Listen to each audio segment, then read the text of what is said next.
സ്വർണ്ണ കവർച്ച കേസിലെ രേഖകൾ കൈമാറണം എന്നാവശ്യപ്പെട്ടുകൊണ്ട് കേന്ദ്ര ഏജൻസിയായിട്ടുള്ള ഇ.ഡി. സമർപ്പിച്ച ഹർജിയിൽ കൊല്ലം വിജിലൻസ് കോടതി ഇന്നിപ്പോൾ വിധി പറയാൻ പോകുകയാണ്. പക്ഷേ നമുക്കറിയാം, ഈ കേസിൽ കേന്ദ്ര ഏജൻസികളുടെ കടന്നുവരവിനെ സംസ്ഥാന സർക്കാരും പ്രോസിക്യൂഷനും ശക്തമായി എതിർക്കുകയാണ്. ഇ.ഡി. അന്വേഷണം ആരംഭിച്ചു കഴിഞ്ഞാൽ അത് SITയുടെ ഇപ്പോഴത്തെ അന്വേഷണത്തെ ദോഷകരമായി ബാധിക്കും എന്നതാണ് പ്രോസിക്യൂഷന്റെ വാദം.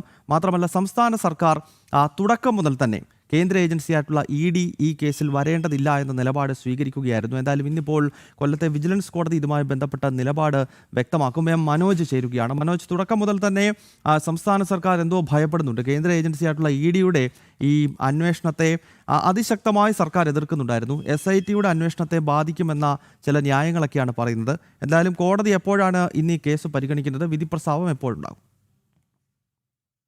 തന്നെ ഈ ഒരു ഹർജി കോടതി പരിഗണിച്ച് അതിൽ കൃത്യമായിട്ടുള്ള വിധി പറയും. ഈ സ്വർണ്ണ കവർച്ച കേസുമായി ബന്ധപ്പെട്ട് കള്ളപ്പണ ഇടപാട് നടന്നതായാണ് ഇ.ഡിയുടെ കണ്ടെത്തൽ. അതുകൊണ്ട് തന്നെ ഈ കേസ് അന്വേഷിക്കാൻ വേണ്ടിയിട്ട് ഹൈക്കോടതിയുടെ അനുമതിയോടെയാണ് ഈ വിജിലൻസ് കോടതിയിൽ ഇ.ഡി. അഭിഭാഷകൻ ഈ അപേക്ഷ സമർപ്പിച്ചത്. അതായത് ഈ കേസുകളുടെ രേഖകൾ ആവശ്യപ്പെട്ടാണ്. FIR അതോടൊപ്പം തന്നെ റിമാൻഡ് റിപ്പോർട്ടുകൾ അടക്കമുള്ള രേഖകളാണ് ആവശ്യപ്പെട്ടിട്ടുള്ളത്. എന്നാൽ മുഴുവൻ രേഖകളും നൽകാൻ തയ്യാറല്ല എന്നുള്ളതാണ് SITയുടെ ഭാഗത്തു നിന്നും പ്രോസിക്യൂഷൻ അറിയിച്ചത്. നേരത്തെ സൂചിപ്പിച്ചതുപോലെ തന്നെ ശബരിമലയിലേക്ക് ഇ.ഡി. വേണ്ട എന്ന നിലപാടിലായിരുന്നു സംസ്ഥാന സർക്കാർ. എന്തായാലും കഴിഞ്ഞ 17-ാം തീയതി ഈ ഹർജി പരിഗണിക്കവേ ഇ.ഡിക്ക് രേഖകൾ നൽകിയാൽ SIT അന്വേഷണത്തെ ബാധിക്കുമെന്നതായിരുന്നു ഈ പ്രോസിക്യൂഷൻ വാദം. കള്ളപ്പണ ഇടപാട് പരിശോധിക്കുന്നതിൽ എതിർപ്പില്ലെന്നും അതേസമയം തന്നെ സമാന്തര അന്വേഷണം വേണ്ട എന്ന നിലപാടിലാണ് SIT ഉള്ളത്. എന്തായാലും കേസിന്റെ രേഖകളെല്ലാം കൈമാറിയാൽ യഥാർത്ഥ പ്രതികളിലേക്ക് എത്താൻ സാധിക്കില്ലെന്നും ഒക്കെ വാദമുണ്ടായിരുന്നു. അതോടൊപ്പം തന്നെ ഇ.ഡി. അഭിഭാഷകൻ ചോദിച്ചത് എങ്ങനെയാണ് ഇ.ഡി. അന്വേഷണം SITയെ ബാധിക്കുക എന്നുള്ളതാണ്. എന്തായാലും ഇരുവാദങ്ങളും കോടതി കേട്ടിരുന്നു. അതിനുശേഷമാണ് നിർണായകമായ വിധി ഇന്ന് പറയുക.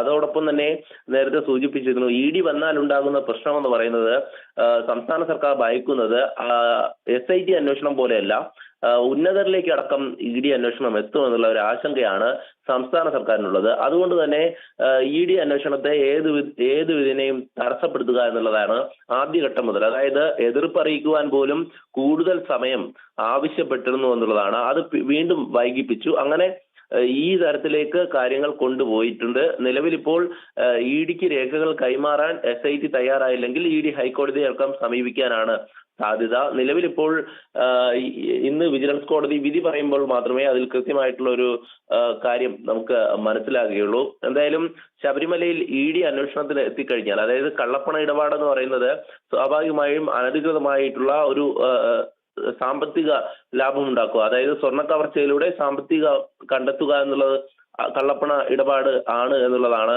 ഇ.ഡി. മുന്നോട്ട് വയ്ക്കുന്നത്.